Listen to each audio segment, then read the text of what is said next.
वाहतूकदारांना सतावणाऱ्या ई-चलन दंड माफीसाठी वाहतूकदार समन्वय समितीच्या प्रदीप राठोड यांचं प्रादेशिक परिवहन कार्यालयाबाहेर आमरण उपोषण सुरू आहे। या उपोषणाचा आज चौथा दिवस होता। जोपर्यंत ई-चलन 100% दंड माफ होत नाही आणि जुलमी प्रणाली रद्द होत नाही तोवर आमरण उपोषण सुरूच ठेवण्याचा इशारा प्रदीप राठोड यांनी दिलाय।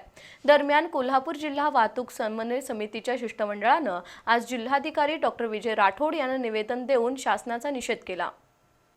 सरकार ई-चलनाच्या माध्यमातून दुचाकी ते लक्झरी अशा वाहन मालकांवर जिजिया कर लादत आहे। कोणतीही सुविधा न देता दंड वसूल करणं हा अन्याय आहे। हा कर तात्काळ रद्द करावा या मागणीसाठी कोल्हापूर जिल्हा वाहतूकदार समन्वय समितीच्या वतीनं प्रदीप राठोड यांनी आमरण उपोषण सुरू केलंय। या उपोषणाचा आज चौथा दिवस होता। उपोषणाला पाठिंबा देण्यासाठी विविध संस्था संघटनांनी पुढाकार घेतलाय।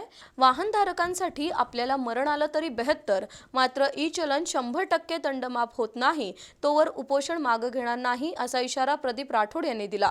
दरम्यान शिवसेना नेते विजय देवणे, कॉम्रेड सतीशचंद्र कांबळे, सुभाष जाधव यांच्या पुढाकारातून आज जिल्हाधिकारी डॉक्टर विजय राठोड यांना निवेदन देण्यात आलं। त्यावर डॉक्टर राठोड यांनी या प्रकरणी वाहतूकदार संघटनेच्या शिष्टमंडळाची परिवहन मंत्र्यांसोबत बैठक घेण्याचं आश्वासन दिलं। मात्र आंदोलकांनी व्हिडिओ कॉन्फरन्सद्वारे बैठक घेण्याची मागणी केली।